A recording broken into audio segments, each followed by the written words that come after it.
At first, I didn't think it was real. I woke up to this blinding light, and I was transported to another place. Pluto TV! Then I heard a voice. Come with me if you want to live. There were thousands of movies and shows, and they were all free. The truth is ours. It's just so beautiful. On Pluto TV, free streaming of Terminator 2, Fringe, Arrow, The 100, and The X-Files may cause excitement, loss of sleep, and sudden belief in extraterrestrials. No credit cards or alien encounters necessary. Pluto TV. Stream now, pay never. Welcome to the JJ Virgin Lifestyle Show with celebrity nutrition expert, fitness Hall of Famer, and 4-time New York Times bestselling author, JJ Virgin. JJ is a warrior mom whose knowledge and expertise have helped change hundreds of thousands of lives with over 3.5 million podcast downloads and appearances on Dr. Phil, Dr. Oz, The Today Show, Rachel Ray, Larry King Live. Whoa. This show is about you, not about me. I want to help you find practical, real-world ways to dial in your health and mindset so you can finally lose that weight and feel strong and energized. Stop settling for less than your personal best. It's time to find out how to look and feel better than ever. And I'll be right here with you the whole way. Welcome to today's show. We're going to be talking about detoxing today, but not like you think. We have I have an interesting guest today. I've actually been trying to get him on the show for a while. We had some technical difficulties, but I got him on. Sweetest man ever, and just a really cool take on life. So he wrote the book, The Clarity Cleanse. And by the way, we have a great gift for you at jjvirgin.com/The Clarity Cleanse. So make sure that you grab that, jjvirgin.com/The Clarity Cleanse. And one of the things that you will definitely want to do is grab that. We've got a great excerpt from the book, 12 Steps to Finding Renewed Energy, Spiritual Fulfillment, and Emotional Healing. But you're going to hear about this journey that he started in medical school and then found out that he had cancer and where it took him. Habib Sadeghi is a doc and the co-founder of the Hive of Healing Integrative Medical Center in LA and a clinical instructor of family medicine at Western University of Health Sciences. And he also wrote the foreword to Gwyneth Paltrow's It's All Good and is the publisher of the Health and Wellbeing Journal, Megazen. So really cool, interesting conversation. We're going to weave in stuff about my son, about the mindset of healing with some key takeaways that you can use right away. Now, before we dive in, I want to do a shout out to AMB 1966. She says, thank you, 5 stars. Just listen to the AIP protocol episode. So much I could say as background as to the hopelessness, fear, sadness, etc., and being diagnosed with my 3rd autoimmune condition in 12 years. I've been doing so much research and believe wholeheartedly that I must love my body instead of fighting it because it's fighting itself. Gifting my body with good nutrition is the first step, but the information out there is overwhelming until today. I started crying at the end of the episode because now I believe I can do it. So thank you, JJ. Thank you, Dr. Ballantyne. Thank you for being warrior goddesses leading the way for the rest of us to believe we are worthy of optimal health and happiness. I have got to go pass that on to my buddy, Sarah. That is just fantastic. We'll connect to that podcast too, because that's definitely going to tie into this interview, as you'll see what Dr. Sadeghi talks about in terms of autoimmune disease. It's kind of a shocker. And I'm not going to tell you. You are going to listen to the interview to find it out. All right, Dr. Habib Sadeghi, about time I got you on this show. I've been waiting months. I'm really excited to share you with the audience. You have a very interesting background. So that's what I'd like to dive into first, because you started out as a family doc and then you went off to get more education. Let's walk through that, because I think that plays a huge role in where you're at now. Thank you for asking. And I think Dr. Oz nailed it when he said that I'm a family doctor with a twist. And I think he's right. You know, I am a traditionally trained physician, and I have a master's in spiritual psychology with emphasis in consciousness, health, and healing. And I've spent, over 9 years of my life looking at this connection between mind and the body. Well, what took you there? So first you went to medical school. You were going to be a family doctor. And then you decided to go off to graduate school. What made you do that? I crossed the street. It's just like, I love the metaphor of crossing the street. I'm going to use that from here on out because it is just, in my life, Grant crossing the street was such an inflection point for me and our family. So for you, when did you get cancer? What happened? Second year medical school. I was diagnosed with testicular cancer. And this was the time where Scott Hamilton, the skater, nearly died. Lance Armstrong nearly died. He lost part of his brain, part of his lungs. So it was scary. I thought that I was going to die. And it really changed my whole life. And what I ended up creating was a mindset of clarity. So was that through, because, here you are, you're in medical school, which I've already heard when people are in medical school, they tend to think they've got everything under the sun anyway. Now you actually do have something that doesn't have a great survival rate. What was your survival rate that you were told? I published it in the book. My entire medical records was published, and the book had to be reviewed by 7 physicians before the publisher could publish it. And they said that there were 70% chance of metastasis. What they wanted to do was a 16-hour surgery where they fillet you open, take out the entire gut, and then radiation and 4 cycles of chemotherapy. And I just did minimal treatments. I chose not to do radiation or chemotherapy or the 16-hour procedure. And you were in medical school. Did the doctors around you think you were crazy? Yes, they thought, my family thought, I was crazy. This was 70% chance of metastasis. They were saying you'll never have babies. This is suicide. But you know what? I did it differently. And, it was just sort of like, here you are, and here's your son, 16 years old. And they're saying we are not going to airlift him because he could, he's not going to make it. But you realize that even if it was 0.2, whatever percent chance, that was good enough for you to take that chance. As my son says, it's not zero. It's not zero. That's it. That's the miracle mindset. And that's really what saved me. So it was looking at the 30% rather than focusing on the 70%. You nailed it. Helped you. Okay, so you looked at the 30%. You decided not to go with the traditional measures. You went through, I know you refer to cancer as cancer, spelled CANWSER, like C answer. And why do you refer to it as that? Because it was one of the greatest gifts in my life. I wanted to become a neuro-ophthalmologist. I was very goal-oriented. I was competitive. I didn't have a spiritual practice, and it really pulled me out. I took a sabbatical from medical school.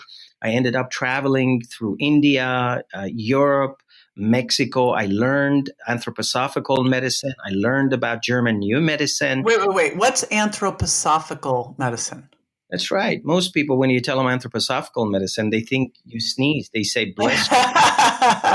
Yep, I've never heard that. What is it? Right. So in Europe, anthroposophical medicine was started by a conscious clairvoyant, Rudolf Steiner, the same person that started the Waldorf educational program. And so it's sort of an offshoot, a specific form of homeopathy that looks at the body systemically. The traditional medical model, we don't look at the body in a systemic manner. You go in, you have a symptom, and they say, okay, let's give you a medication to get rid of the pain that you have. But they don't ask. You're walking around and you're saying he or she's the pain in my neck, or I can't stomach that, or this is a pain in the ass, but no one connects it that maybe your language has something to do with what you are somaticizing. I love hearing this. I got to tell you something really funny. You were talking about that, and I was thinking about, I was dating this guy who always struggled with his weight. And he would look at me and he'd say, I'm starving out of my mind. And I'm like, you're starving out of your mind. Like really, you know, you're not starving. I said, like, watch that language. You're not starving out of your mind. You might be a little hungry, you know? So, Right. You know, right? we're the only mammal that we can use the linguistic abstraction that affects our physiology. In other words, the language that we use, we give it a meaning and interpretation, and it creates a hormonal, a physical change inside our body. And we know that. Yeah, fascinating. So you had this, so you went on this journey, and I'm fascinated by what they do in Germany. I know that if I ever come up with cancer, that is where I'm going. It's amazing. But then you went over and you went into a spiritual psychology program, correct? Yeah. So one of the things that I did was I realized that that I was incredibly strong and gifted when it came to sciences. My background, I was a microbiologist, medical technologist with a minor in chemistry before even going to medical school. So, I was a great diagnostician. And then I went to medical school, but I realized that I wanted to focus cultivating a spiritual practice and really understand it deeper and experience it. So I got a master's in spiritual psychology with a fellowship in consciousness, health, and healing. And that really made a difference for me in terms of connecting this idea that what we say, what we think, what we feel, what we emote actually influences our physical being. So can you give me some examples of, say, someone coming into your practice and maybe they're struggling, they're pre-diabetic, they're tired. What process do you take them through? How do you use these tools that you have? How does someone use them in everyday life? Absolutely. One of the things that I love about you and what you stand for is that you were one of the first ones, JJ, that actually understood that every physical body is unique. So generally speaking, I'll give you a couple of cases that I've had. For instance, a person that has diabetes, well, they usually have issues with their pancreas.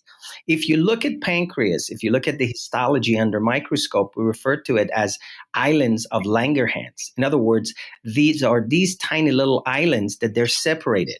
You cannot become diabetic unless the consciousness that you have is you feel isolated, separated from others.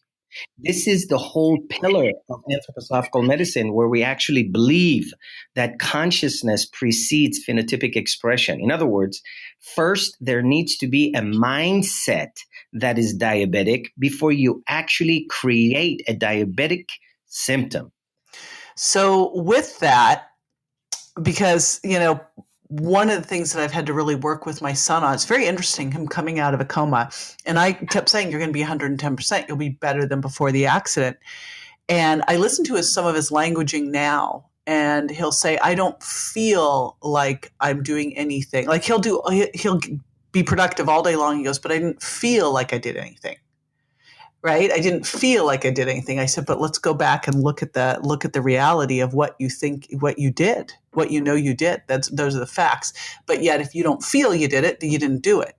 Thoughts are so powerful. They so create. So if someone feels like they're sick, like they can't get better, they can't lose weight, they're diabetic, how do you make that? It sounds like what you're saying is their mindset has to shift in order for them to get healthy. How do you get them to shift their mindset into a state of hope and belief so they can then get healthy? Well, yeah, I'm not sure if I do anything. I think it's sort of like looking at the water and realizing that there are boulders that is preventing the water from, moving down. And these boulders are the judgments, the misunderstandings, the misinterpretations, misuses of our energy. And if we could work with that, for instance, the big one would be mind shaming. Human beings have a tendency, especially women, that to mind shame ourselves. When you look at autoimmune diseases, there is a gender predilection of 10 to 1. Let me say that again. So if you have 10 women that they get autoimmune diseases, such as lupus, such as autoimmune thyroiditis, Hashimoto's thyroiditis, rheumatoid arthritis, for 10 women, only one man will get that disease. So this process of mind shaming, and no one teaches us how do you metabolize shame?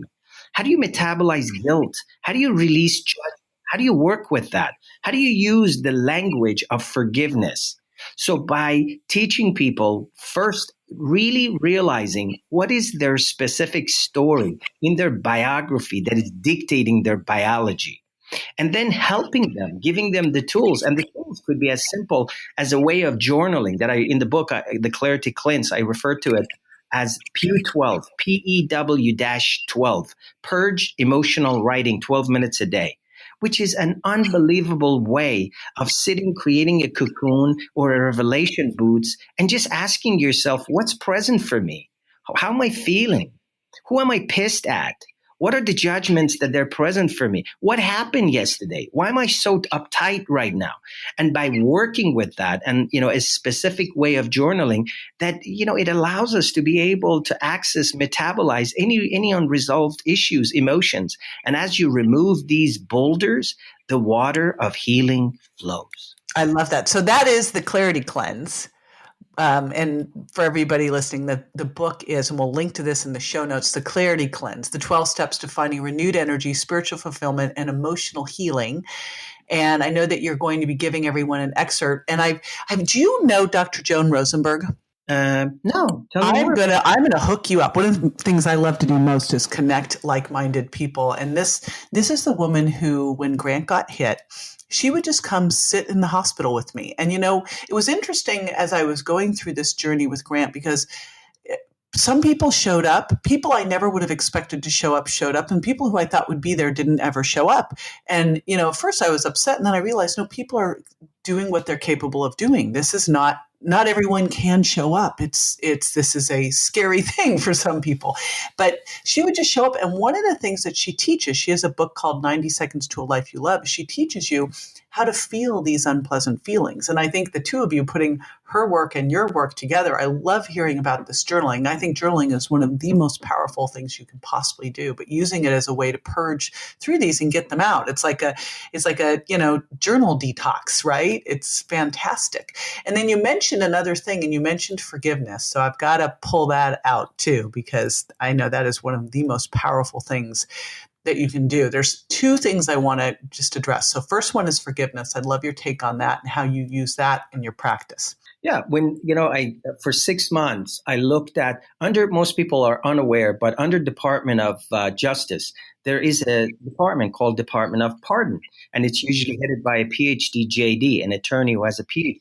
And if you want someone to be pardoned, you send them an application, they look at it.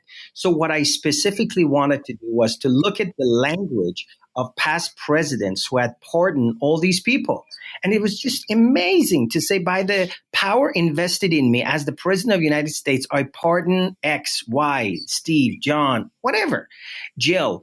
And I said, wait a minute.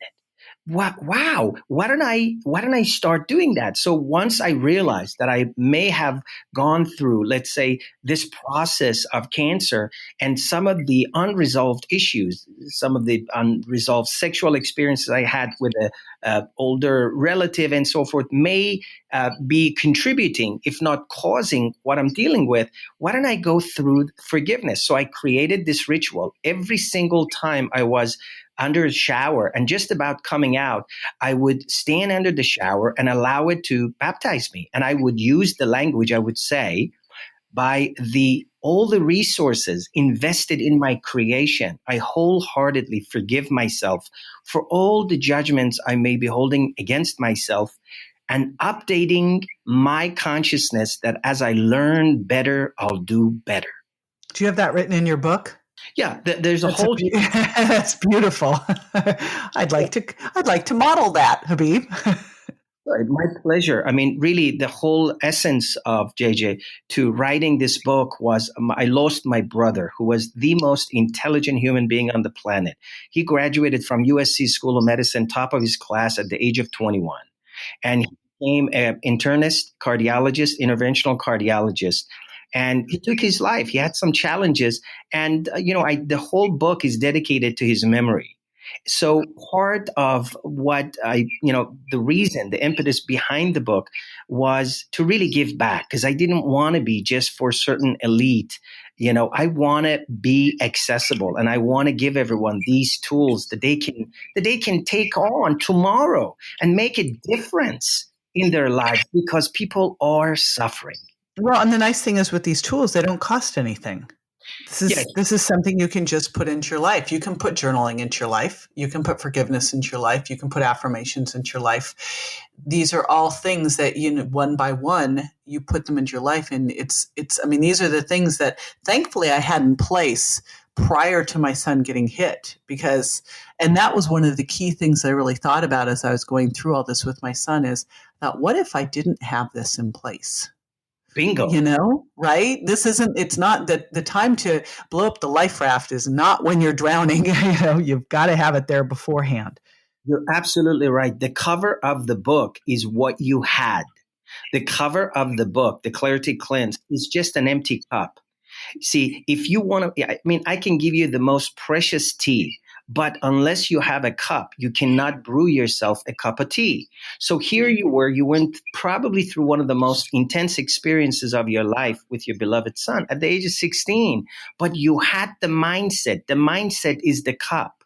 And that was really the results of working on yourself since the age of 21 to be able to have that cup and to be able to do and show up the way you showed up that I know saved his life. Yes.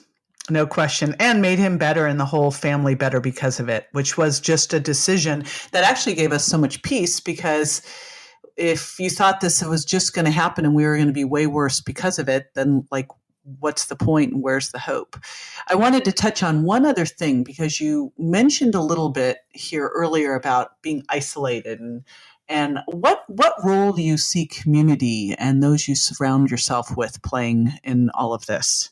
Well, it's everything. You can just look at the name of the center that my beloved and I have. It's called Be Hive of Healing. Hive, gathering, be with one E, gathering of beings for the purpose of healing. We have an intentional healing community.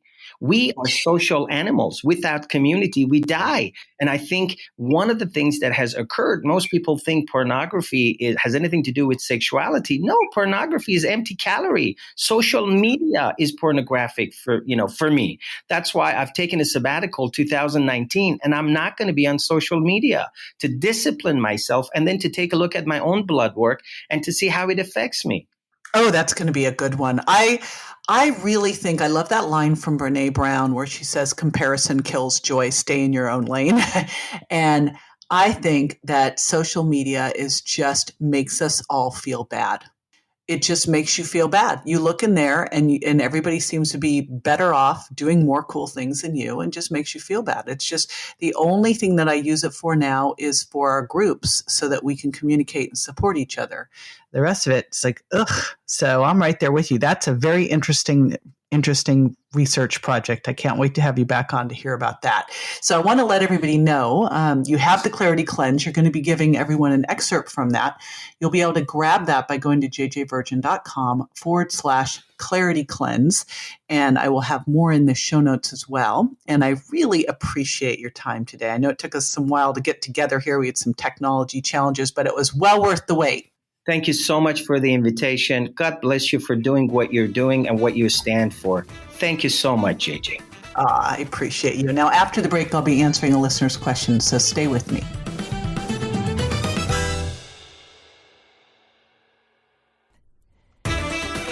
Welcome back. This is the time where I answer a listener's question. I always like to connect them up to what we've been talking about on the show.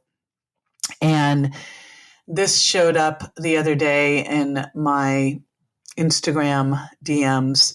JJ, how the heck did you get through that story with your son? I'm going through something similar and I just don't know how to face the day. And, the reason I wrote The Miracle Mindset, which became Warrior Mom, was because I wanted to pass on these tools. And what was interesting was I wrote that book and talked about all of the things that I used, all the mindset kind of hacks I used to be able to get through that. And I didn't remember where I learned them because they were so much a part of me. Turns out when I was 30, I had a mentor who I literally lived with for 6 months, and she trained me on all of these mindset things. I thought she was teaching me business. She was teaching me life, and starting with these mindset tools that literally, just like what Dr. Sadeghi said today, you've got to have these in place because you never know when something's going to happen, and it's how you show up that changes everything. Here's what you want to do. Again, we'll link to Miracle Mindset. We'll link to this in the show notes as well. And we are putting those show notes again at jjvirgin.com/clarity cleanse. But I'm going to give you a little tool that I used every day in the hospital that was super simple. I call it my jam. G for gratitude, A for appreciation, and M for miracles or little wins. Every morning, I pull out a journal. I write down at least 3 things I'm grateful for. I write them down with a pen. I don't put it into an app. I physically write it down. There's something about connecting your pen to paper that wires up your brain and really makes you get into that attitude of gratitude. So that's the first thing that I do. Second thing, I use appreciation to manage my state. And there are times when I was in the hospital when I would get really scared, frustrated, angry. And there's times during the day now that I get scared, frustrated, angry. And so what I do is I pull out my phone and I text someone. I tell them what I appreciate about them. It is amazing how quickly that shifts your state. And you know what's cool? It shifts someone else's state too. So it's a total win-win. And then finally at night, I write down at least 3 things that I am that were my little wins of the day. Like what went well today? What was a little win? Because we don't do that, right? You go through the day and you're like, nothing really happened. Well, you know what? You got through the day. That happened. So that's a win. You're still standing, right? So what were 3 wins? What were 3 little miracles that you had that day? What was great about that day? And there's always something. And I call that my jam. It's how you frame the day. It's pattern interrupts to keep you in appreciation during the day. It's some gratitude in the morning. It's celebrating the wins at night. Super simple. You can do that. All right. I'll see you next week. And hey, one last thing. If you haven't subscribed yet, you don't want to miss the show, so make sure you do. All right, ciao. That's all for this episode of the JJ Virgin Lifestyle Show, which marks another step towards a healthier body and mind. Don't forget to rate, review, and subscribe to the show, and we'll talk to you next week.